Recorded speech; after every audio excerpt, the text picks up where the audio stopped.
rahimahullah, generasi tabi'in hingga di generasi kita di ujung akhir zaman ini, di era Mubasyirat Al-Mahdi Sayyid Muhammad Qasim. Ini adalah karunia dari Allah yang sangat luar biasa.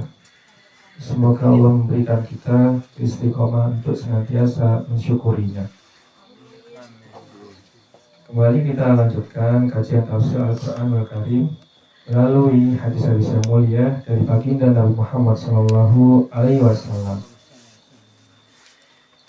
Kita sudah membaca bersama beberapa hadis mengenai keutamaan Al-Quran dan bagaimana menyikapi Al-Quran sebagai wahyu yang Allah turunkan, sebagai mukjizat Nabi kita yang mulia, Nabi terakhir yang diutus oleh Allah, Nabi Muhammad Sallallahu Alaihi Wasallam. Juga kita telah membaca beberapa hadis berkaitan iman, tauhid, agama, dan qadar.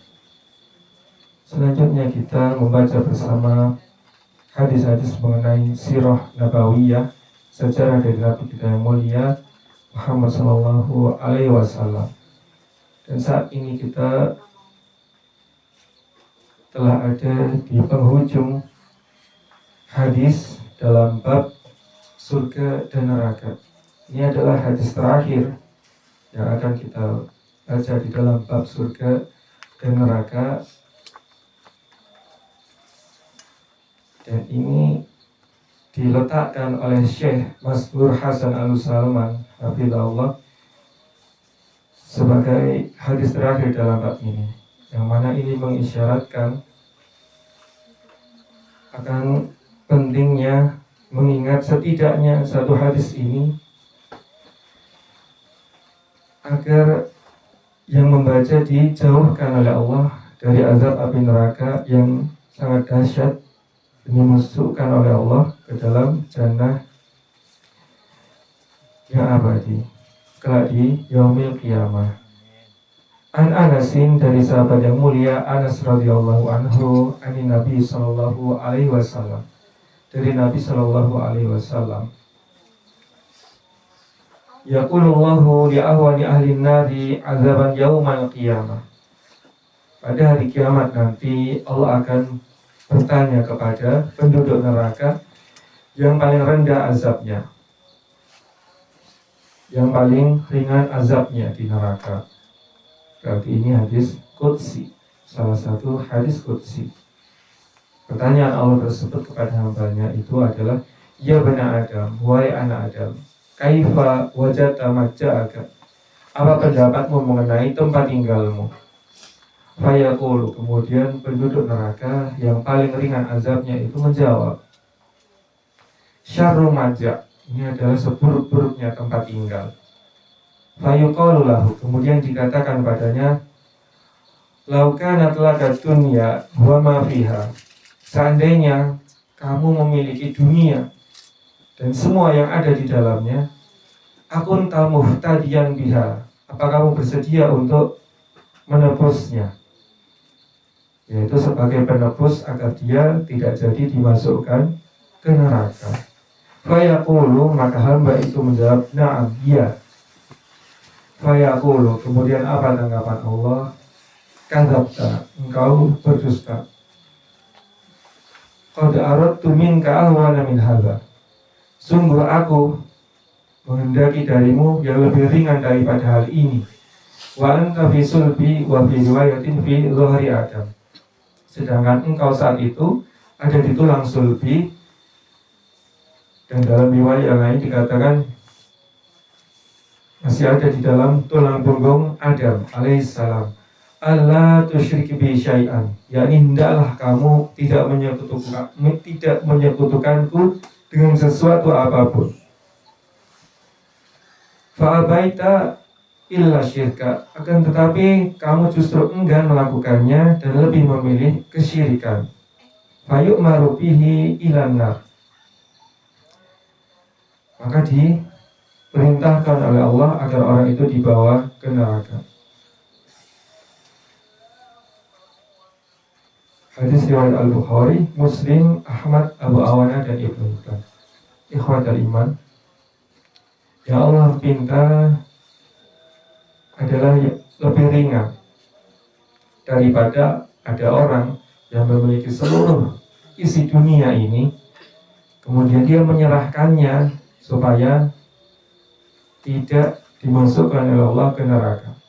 Lebih ringan, yaitu agar hamba tidak menyekutukan Allah dengan sesuatu apapun. Wala udkhilakan nar, Allah tusyrik bi syai'an wala udkhilakan nar, yakni agar kamu tidak menyekutukanku, kata Allah, dengan sesuatu apapun, maka janjiku padamu adalah aku tidak akan memasukkanmu ke dalam neraka. Dan saat ini sebagai karunia dari Allah melalui Mubasyirat Al-Mahdi, kita diberikan gambaran yang lebih jelas, lebih detail mengenai bagaimana caranya menghindari semua bentuk kesyirikan di era modern ini. Misalnya saja ketika kita melihat baliho yang bergambar makhluk hidup yang ada wajah terpampang di situ, manusia atau hewan di pinggir jalan, maka kita palingkan wajah kita dan mengucapkan subhanallah, maha suci Allah. Yang mana di dalam hadis yang lain sudah Allah beritahukan melalui Nabi Muhammad SAW bahwasanya pada hari kiamat nanti orang-orang yang menggambar itu, yang melukis makhluk bernyawa, akan diminta oleh Allah untuk menghidupkan apa yang dia gambar. Padahal dia tidak akan mampu untuk meniupkan ruh ke dalam gambar yang dia buat. Ini salah satu yang dijelaskan oleh Nabi SAW kepada kita ketika beliau masih hidup 1400 tahun yang lalu. Dan di masa ini Nabi SAW hidup lagi dalam Mubasyirat Al-Mahdi dan beberapa teman-teman kita yang lain untuk memberikan kabar gembira kepada umat beliau di akhir zaman ini, dan juga sebagai peringatan bagi orang-orang yang mau mendengarkan perkataan Allah dan Rasul-Nya. Ketika kita berbicara tentang kesyirikan, sangat mengerikan, akan tetapi sebagaimana yang disinyalir melalui hadis yang lain bahwasanya dari 1000 orang, maka 999 itu lebih memilih jalan ke neraka, dan hanya satu orang yang menyambut dakwahnya para nabi untuk memurnikan tauhid. Maka para pemilik tauhid murni yang dianugerahkan oleh Allah kemudahan untuk tidak menyekutukan Allah dengan sesuatu apapun, ini adalah karunia dari Allah yang tidak bisa dinilai, bahkan apabila dinilai dengan seisi dunia. Maka hidayah kepada tauhid dan menghindari syirik ini jauh melampaui itu semuanya. Maka apabila kita yang di sini, kemudian hamba-hamba Allah yang di rumah melihat hamba-hamba Allah yang lain dengan mobil-mobil yang dia punya, bahkan kendaraan seperti jet pribadi, maka hendaknya tidak menyilaukan kita. Nabi Muhammad SAW akan betapa kecilnya hal tersebut di sisi Allah. Dan bahkan di hadis yang telah kita baca bersama juga ditunjukkan betapa kecilnya nilai dunia ini di sisi Allah. Seberapapun besarnya nilai dunia itu di sisi manusia. Contohnya saja ketika Nabi SAW memberitahukan kepada kita tentang nilai dunia ini di sisi Allah, salah satunya adalah jika dibandingkan dengan 11 sayap nyamuk, maka dunia ini masih tidak ada apa-apanya di sisi Allah. Ini pada hakikatnya orang kafir masih diberikan makan dan minum karena memang dunia ini. Ketika Nabi SAW melewati satu bangkai kambing, yang cacat telinganya, bangkai kambing yang cacat telinganya. Maka Nabi Shallallahu Alaihi Wasallam bertanya kepada para sahabat, kalau kalian diberikan satu kambing ini dengan harga 1 dinar, yaitu bangkai kambing itu dibeli 1 dinar, apa kalian bersedia? Maka niscaya tidak ada yang mau di antara para sahabat. Maka salah seorang dari mereka radhiyallahu anhu menjawab, jangankan 1 dinar, apabila diberikan secara cuma-cuma tentunya kami tidak mau. Karena apa? Karena dia sudah menjadi bangkai yang tidak bisa dimanfaatkan. Itulah nilai dunia yang rendah ini di sisi Allah. Demikian juga prakteknya para sahabat radhiyallahu anhum. Di antaranya Ali bin Abi Thalib radhiyallahu anhu ketika pada hari raya Idul Adha. Ini pada hari raya Idul Adha, maka yang disajikan oleh Amirul Mukminin Ali bin Abi Thalib radhiyallahu anhu ketika itu adalah dengan satu mangkok yang berisi menu sederhana. Kemudian salah satu tamu di hari Idul Adha tersebut memberikan permintaan, seandainya yang dihidangkan itu adalah itik atau bebek bakar mungkin saat ini, dan beberapa makanan yang lain. Maka Ali bin Abi Thalib radhiyallahu anhu menanggapi bahwa semasa hidupnya Nabi Shallallahu Alaihi Wasallam dahulu mengajarkan bahwa tidaklah pantas bagi seorang khalifah kecuali memiliki 2 mangkok saja, dan itu insya Allah sudah cukup. Yang 1 mangkok untuk dimanfaatkan makan bersama keluarga, dan 1 mangkok yang lain untuk dihidangkan kepada tamu yang hadir ke rumah. Maka hadis tersebut dipraktekkan oleh sahabat yang mulia Ali bin Abi Thalib, Khulafaur Rasyidin keempat, di masa beliau memerintah, di masa beliau diangkat oleh Allah sebagai khalifah ketika itu. Ini adalah khalifah Amirul Mukminin yang mempraktekkan bagaimana kesahajaan, kesederhanaan hidupnya Nabi Shallallahu Alaihi Wasallam. Maka marilah kita sebagai umat dari Nabi Muhammad Shallallahu Alaihi Wasallam mencontoh beliau dengan senantiasa mohon pertolongan kepada Allah untuk dimudahkan menyikapi dunia ini sebagaimana Nabi dan para sahabat radhiyallahu anhum menyikapi dunia yang rendah ini, dan memanfaatkan sarana yang Allah berikan, ya Allah anugerahkan kepada kita selama di dunia, dan termasuk yang dijanjikan kelak ketika Al-Mahdi telah diberikan oleh Allah kekuasaan. Maka mari kita senantiasa mengingat hadis-hadis yang mulia dari Nabi Shallallahu Alaihi Wasallam terkait betapa rendahnya dunia di sisi Allah apabila dibandingkan dengan kemuliaan yang abadi yang Allah sediakan di akhirat bagi hamba-hambanya yang beriman dan bertauhid dan menjauhi syirik kelak ketika dimasukkan ke dalam surga. Yang mana surga ini sebagaimana yang sudah kita simak bersama dan kita telah membaca bersama-sama hadis terkait orang yang terakhir dimasukkan ke dalam surga.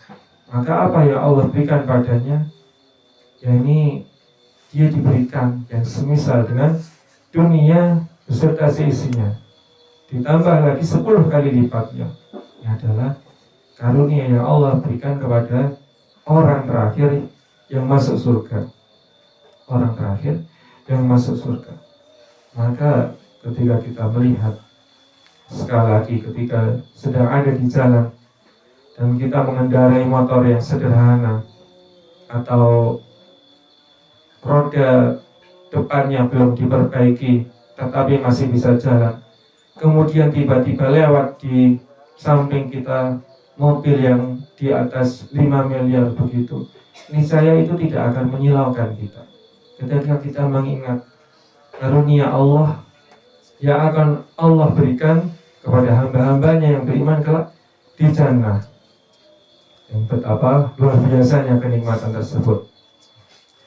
Dan kita senantiasa berusaha mengingat hadis yang baru saja kita baca di majelis kali ini, yaitu hadis penutup di dalam bab Al-Jannatu wan Nar, bab surga dan neraka, yang ada di dalam bab 9 kitab Silsilah Hadis Sahih yang ada di jilid kedua ini, yakni tentang betapa pentingnya menghindari kesyirikan dan betapa sederhananya hal tersebut, betapa ringannya hal tersebut apabila dibandingkan apabila kita memiliki dunia dan seisinya, kemudian ada yang meminta dan kita menyerahkannya.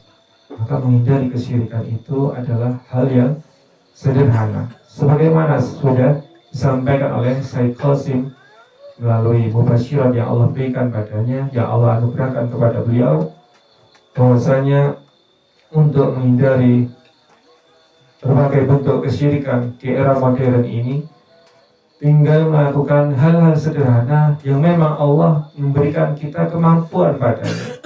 Bahkan ketika kita ada di rumah teman, kemudian kita melihat bahwa dia masih memajang foto makhluk hidup, foto dia ketika wisuda, fotonya ketika menikah dengan istrinya, atau ketika dia berwisata dengan anak-anaknya, maka kita tidak diberikan kekuasaan, belum diberikan kekuasaan oleh Allah untuk menegur hal tersebut, maka kita mengingkarinya dalam hati dan kita berdoa kepada Allah agar dia diberikan hidayah agar memahami berbagai bentuk kesyirikan dan cara-cara menghindarinya.